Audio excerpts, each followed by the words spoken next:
അസ്സലാമു അലൈക്കും വറഹ്മത്തുള്ളാഹി. ബിസ്മില്ലാ വൽഹംദുലില്ലാ. അല്ലാഹുമ്മ സ്വല്ലി അലാ മുഹമ്മദ്.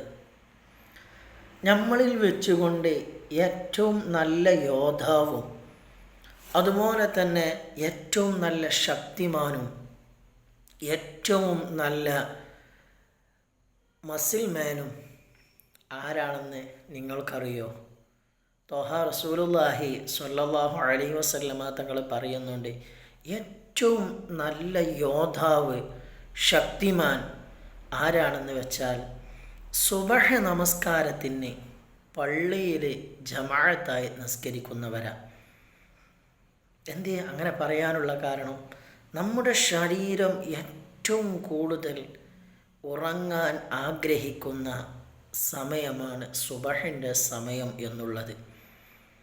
ആ സമയത്ത് നമ്മുടെ ദേഹേച്ഛയോട് യുദ്ധം ചെയ്തുകൊണ്ട് ശക്തിമാനായിക്കൊണ്ട് പള്ളിയിലേക്ക് വരികയാണെങ്കിൽ അവനാണ് ഏറ്റവും നല്ല യോദ്ധാവും ശക്തിമാനും. അല്ലാഹു സുബ്ഹാനഹു തആല നമുക്ക് തൗഫീക്ക് നൽകട്ടെ. അസ്സലാമു അലൈക്കും വറഹ്മത്തുള്ളാഹി.